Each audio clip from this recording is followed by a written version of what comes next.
Et avec nous pour en parler, Bruno Megarban, chef du service réanimation à l'hôpital Lariboisière à Paris. Bonsoir Bruno Megarban, merci d'être avec nous. À vos côtés, Joëlle Mélin, députée européenne RN. Bonsoir madame, merci d'être avec nous. France Quatrebeuf, déléguée départementale du MoDem, merci à vous également. Le ministre de la Santé donc, qui évoque cet après-midi à l'Assemblée une vague longue qui frappe tout le pays sans distinction avec un taux d'incidence élevé. Et le porte-parole Gabriel Attal qui met en garde. Écoutez. La pression va continuer à s'accentuer durant les prochaines semaines et nous devrions dépasser les 3000 patients atteints du Covid en réanimation très rapidement et atteindre les 4000 patients atteints du Covid en réanimation autour des fêtes. Alors, c'est pas très brillant, 4000 patients en réa. Je rappelle que c'est à 5000 qu'on nous avait expliqué que le système hospitalier craquait, qu'il fallait confiner. Aujourd'hui, Bruno Megarban, on est quasiment tous vaccinés. C'est quand même un petit peu la douche froide. Qu'est-ce qui se passe ? Écoutez, comme vous le savez, il y a à peu près 6 millions de Français non vaccinés, dont 1 million de personnes âgées avec des comorbidités. Malheureusement, le virus, donc le variant Delta, circule à un niveau extrêmement élevé. Donc, le risque d'être contaminé est important. Et malheureusement, ces personnes prennent un risque, en étant contaminées, de développer une forme grave de la maladie et donc de devoir être hospitalisées, y compris d'aller en réanimation, y compris, malheureusement, de décéder, malgré tous les traitements qu'on peut offrir à l'hôpital. De fait, évidemment, la vaccination, on le sait aujourd'hui, protège parfaitement contre le risque de faire une forme grave de la maladie. Et donc, évidemment, je renouvelle l'appel que les autorités sanitaires ont déjà lancé à la vaccination de tous les adultes et bien sûr, surtout les personnes à haut risque de faire une forme grave. Sachant évidemment qu'à partir de la vaccination, il faut attendre 1 mois et demi pour avoir la protection nécessaire. Or, le problème, c'est que ces personnes qui, malheureusement, parce qu'elles ont reçu une mauvaise information, ne croyant pas à l'intérêt de la vaccination, adoptent le mode de vie des personnes vaccinées et donc, de fait, évidemment, sont contaminées et se retrouvent en réanimation. Aujourd'hui, 80% des personnes en réanimation ne sont pas vaccinées. Alors, sauf que les choses ne semblent pas vraiment s'arranger. Le nouveau variant Omicron pourrait devenir dominant d'ici mi-février. Alerte lancée aujourd'hui par la présidente de la Commission européenne. Alors, quand dans le même temps, l'agence européenne prévient que la vaccination seule ne suffira pas, Joëlle Mélin, il y a de quoi être un petit peu pessimiste et avoir le moral dans les chaussettes tout de même. Oui, même sans ces informations, on l'a automatiquement. Le fait est qu'il faut reconnaître qu'il y a de quoi être déboussolé, surtout si on s'aperçoit que pour la 2e année consécutive, et si on se retourne vers les Chinois, ça fait plus de 2 ans et demi que le virus initial circule, et qu'on peut se dire à quoi sert la vaccination. Alors, moi, je serais un petit peu, et autant j'ai été pour la vaccination initialement, autant j'ai suivi toutes les consignes, y inclus pour ma famille proche et moi-même, autant effectivement on peut se poser un problème parce qu'on n'est pas dans une véritable politique vaccinale. On est d'abord avec des thérapies géniques qu'on ne connaissait pas encore il y a 1 an, au moins dans leur application, et 2, nous savons très bien que nous vaccinons à partir d'une souche qui a disparu, véritablement, l'initiale a disparu depuis au moins 18 mois. D'ailleurs, le renouvellement au niveau de l'Europe, l'EMA a renouvelé certains contrats avec les laboratoires que dans la mesure où ils nous proposeront des souches adaptées. Or, la politique vaccinale veut que l'on vaccine avec des souches qui ont été prédéterminées de nombreux mois avant, qu'on ait eu le temps de faire la chaîne de production. Là, on n'y est pas du tout. Il est évident que ça marche de moins en moins bien. Donc, c'est assez déboussolant pour tout le monde. Et aussi, il y a des tas de mesures qui ne sont pas prises. La première, c'est bien entendu ne pas prendre de mesures par rapport aux zones d'arrivée du vaccin, c'est-à-dire venant d'est en ouest, c'est classique, mais aussi pour la 3e fois d'Angleterre et de manière massive. On ne prend aucune mesure de protection aux frontières, je ne dis pas de les fermer, je veux dire les mesures ordinaires. Aucune mesure, et M. Megarban, on en avait déjà parlé, des mesures d'isolement automatique des cas avérés en hôtel Covid, il faudra qu'on y arrive. Mieux vaut, même si c'est 50 000 personnes par jour, mieux vaut isoler 50 000, c'est-à-dire à peu près 200 000 ou 250 000 personnes par semaine, que tout un pays. Enfin, je veux dire, ça tombe sous le sens. Et personne ne l'a fait. On a parlé de séquençage. Et enfin, on n'a absolument pas travaillé sur les thérapeutiques alternatives. Il faudra le faire aussi. On en parlera justement, Joëlle Mélin, parce qu'il y a Pfizer qui sort une pilule, d'ailleurs qui sort aujourd'hui aux États-Unis. Mais restons justement sur ce variant et sur cette vaccination. On va voir ce chiffre qu'a communiqué les laboratoires Pfizer-BioNTech. Le vaccin, donc vous le disiez, est moins efficace contre le variant Omicron. Il ne protège qu'à 70% contre les cas sévères. Vous allez me dire que c'est déjà pas mal, mais enfin quand même, ça baisse de 20%. Clairement, François Quatrebeuf, pourquoi on n'attend pas que Pfizer sorte une version modifiée en mars, je crois, prévue pour mars, pour faire cette fameuse 3e dose à laquelle tout le monde nous exhorte? C'est vrai que les gens n'y comprennent plus rien. Mais je crois qu'on n'attend pas parce que nous sommes à la mi-décembre et que si nous attendons le mois de mars d'avoir un vaccin qui soit pleinement opérationnel, à supposer qu'il le soit, il y aura eu quelques milliers, quelques dizaines de milliers de morts d'ici là. Donc le gouvernement part au plus pressé et nous entendions tout à l'heure ce traitement. C'est extrêmement émouvant. Évidemment qu'il voudrait des consignes claires, qu'il voudrait de l'anticipation, qu'il voudrait des mesures générales. Mais il n'est pas possible de mettre tout un pays sous cloche, nous le savons bien. Il n'y a pas dans notre pays d'obligation vaccinale, donc il faut tenir avec les moyens du bord et s'adapter au jour le jour. Je pense que c'est ce que fait le gouvernement. J'espère qu'il y aura un traitement efficace dans quelques mois. J'espère et je pense que les vaccins s'adapteront. Mais il faut aussi en appeler à la responsabilité de chacun, c'est-à-dire qu'on soit d'ailleurs vacciné ou pas, s'abstenir d'un excès de fréquentation sociale, d'un excès de fêtes, d'un excès de pots de fin d'année, d'un excès de rencontres diverses, respecter les gestes barrières. Et il n'y a que par la responsabilité individuelle qu'on arrivera à tenir le temps qu'il faudra. C'est vrai que ça commence à faire beaucoup. Des restrictions nous demandent beaucoup de sacrifices à nous tous. On va aussi prendre l'exemple d'un octogénaire aujourd'hui. En février dernier, cette personne était convoquée pour cette première dose, suivie de la deuxième 15 jours après. 6 mois plus tard, juillet dernier, donc rappel avec la 3e dose. En janvier, cette personne aura un rappel pour une nouvelle dose. Ça fera donc, si j'ai bien compté, en une année 4 doses. Bruno Megarban, quand même, ça remet pas un petit peu en question l'efficacité des vaccins quand on sait en plus qu'on va avoir une nouvelle version en mars et un nouveau variant avec l'efficacité qu'on connaît? Alors, tout d'abord, juste, je me permets de faire une petite correction de ce que je viens d'entendre. Donc, le vaccin actuellement à base d'ARN messager n'est pas du tout une thérapie génique. Ça n'est pas du tout un vaccin expérimental. C'est un vaccin qui a suivi toutes les démarches nécessaires pour obtenir l'autorisation de mise sur le marché. Et aujourd'hui, plus de 7 milliards d'individus sur la planète ont reçu cette vaccination.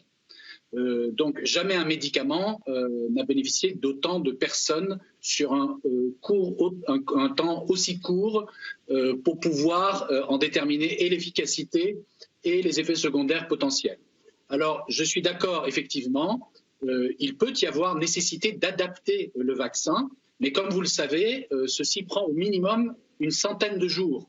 Or, entre-temps, aujourd'hui notamment, nous faisons face à un variant Delta et malheureusement, il y a une baisse de la protection conférée par la double dose. Donc attendre une possible adaptation de la dose de rappel au variant Omicron qui devrait arriver dans les semaines qui viennent serait totalement, on va dire, malheureusement erroné, car ça permettrait d'exposer la personne à un risque important de faire une forme grave liée au Delta et de se retrouver à l'hôpital ou en réanimation. Il sera toujours temps, si nécessaire par la suite, de recevoir une dose adaptée. Mais pour le moment, la dose de rappel permet de booster l'immunité, d'obtenir une protection parfaite contre la souche qui circule quasiment à 100% aujourd'hui sur les territoires nationaux.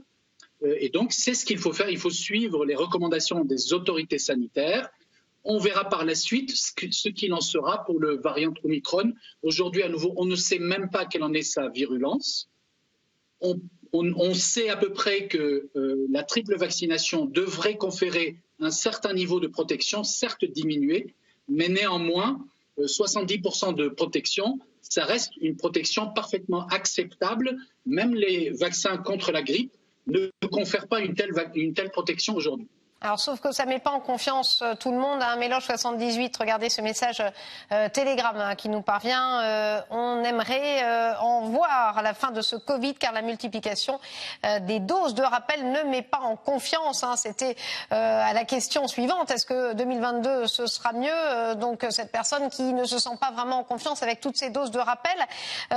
Joël Mélin, justement, je rebondis sur ce que vous disiez tout à l'heure, ces traitements alternatifs. Là, Pfizer sort une pilule qui sort aux États-Unis aujourd'hui, efficace à 90% contre les formes graves. Pourquoi ne pas attendre que cette pilule soit produite en masse? Est-ce que, en tout cas, c'est la question que beaucoup se posent. Vous, votre avis? Eh bien, écoutez, cette pilule, j'ai suivi comme tout le monde qu'elle serait active sur les formes graves, mais le problème est plutôt de se demander pourquoi. Depuis le 1er janvier 2020, cela va faire 2 ans, des fonds européens et des fonds nationaux en Europe ont été développés pour pouvoir évaluer des molécules inconnues, certes, mais aussi des molécules connues. Et qu'il y a eu de nombreux laboratoires d'université qui ont eu des sommes très importantes pour aller évaluer. Et on le sait d'ailleurs, souvent ce sont des anciennes molécules à peine modifiées qui peuvent servir. Il y a bien entendu la prévention. A-t-on des médicaments pour la prévention? A-t-on des médicaments pour la phase de contact?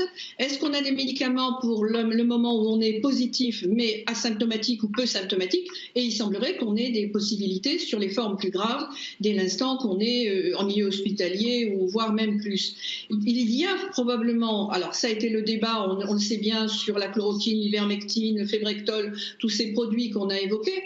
Il n'est pas sorti d'études. On n'a pas permis qu'il sorte d'études importantes. C'est ça qui est tout à fait dommage. Il y a eu des études européennes qui n'ont pas abouti. Laissons au moins dire et faire dire très clairement aux scientifiques dans des cadres habituels d'expérimentation que ça ne marche pas, qu'on ne leur laisse pas croire qu'on peut faire marcher. En attendant, on aurait dû depuis 2 ans avoir des molécules alternatives sur le marché. J'entends bien que c'est toujours long, mais pour ce qui est, comme disait M. Mergarban, pour l'ARN messager qu'on connaissait depuis très longtemps, c'est pas le problème, c'est pas une expérimentation neuve, sauf que les autres pandémies ont été avortées, donc on n'a pas eu à les utiliser. Il y a une nécessité de mettre sur le marché des molécules qui doivent exister ou qui doivent être déjà en phase 3, que l'on doit pouvoir mettre sur le marché. C'est une attente urgente, bien évidemment. Franz Quatrebeuf, sur cette proposition, vous partagez cette demande et cette urgence de nombreux Français tout de même, parce que c'est vrai que les doses de rappel vont s'accumuler. Écoutez, que vous dire? Vous savez, c'est le bilan coût-avantage cher aux juristes, c'est-à-dire que évidemment il y a des risques à se faire vacciner, mais il y en a sans doute moins que de ne pas être vacciné. Et voilà, il faut parer au plus pressé. Et un jour le traitement arrivera. Et puis aussi, on sait que toute pandémie finit par s'arrêter. La grippe espagnole s'est arrêtée toute seule. Mais ce qu'il faut, c'est tenir jusqu'à ce que cela s'arrête en ayant le moins de morts possible. Donc parons au plus pressé et puis individuellement, soyons responsables dans notre comportement personnel. Et Emmanuel Macron à l'instant qui nous dit qu'il est probable qu'on aille justement vers des rappels réguliers. Ça va pas vraiment arranger beaucoup de monde certainement. L'hypothèse d'une obligation vaccinale existe, dit aujourd'hui Emmanuel Macron. Bruno Megarban, le président qui évoque aussi la vaccination des 11-5 ans. Il dit que c'est souhaitable mais que ça sera laissé à la discrétion des parents. Votre réaction, justement, on en a beaucoup débattu ensemble évidemment. L'hypothèse d'une obligation vaccinale existe, ça veut dire ça y est, on prépare clairement le terrain et c'est souhaitable selon le médecin en tout cas que vous êtes. Alors, comme vous l'avez dit, les coronavirus sont des virus à l'origine d'infections peu immunisantes. Il était donc attendu qu'il serait difficile de mettre au point un vaccin qui conférerait une immunité prolongée. De fait, effectivement, on s'attendait à voir des rappels avec une certaine fréquence que l'on va découvrir au fur et à mesure, bien sûr, du temps et de l'arrivée de variants nouveaux. Cela ne me choque pas. Il y a beaucoup d'autres vaccinations pour lesquelles il y a plusieurs doses de rappel à faire, ne serait-ce que le tétanos. C'est inédit, non, docteur? Je parle sous votre contrôle tous les 6 mois. Alors, il n'est pas encore dit qu'il faille faire des rappels tous les 6 mois. Le tétanos, vous faites la vaccination à la naissance, puis un rappel à 6 mois, puis à 1 an, puis à 5 ans, puis tous les 10 ans. Vous voyez, donc c'est quelque chose d'habituel. De ce virus-là, on nous demande tous les 6 mois. Oui. On ne sait pas, non, c'est pas tous les 6 mois. On verra. Personne aujourd'hui ne peut dire chez un sujet sans déficit immunitaire qu'il faille faire une dose de rappel dans 6 mois. On ne sait pas. Par contre, très probablement, il faudra adapter le vaccin ou les doses de rappel à venir aux souches prédominantes qui vont arriver. Et avec le temps, il faut rester confiant. Des vaccins plus puissants, induisant une immunité plus solide, seront développés. Donc, pour revenir au sujet de la vaccination des enfants, comme vous le savez, je suis plutôt favorable. Bien sûr, sans obligation, mais il n'y a aucune raison de maintenir dans la population un groupe de personnes non vaccinées qui d'abord s'exposeraient à un risque malgré tout de forme grave de la maladie. Il faut rappeler qu'il y a une quinzaine d'enfants décédés en France de Covid-19 et environ 5000 hospitalisés, y compris en réanimation. Donc, on dispose d'un moyen parfaitement efficace pour réduire la morbimortalité, y compris chez les enfants. Il faut leur faire profiter. Sans compter évidemment que le fait de réduire la circulation du virus dans la population réduirait le risque d'exposer des personnes plus âgées et à risque de faire des formes graves de la maladie.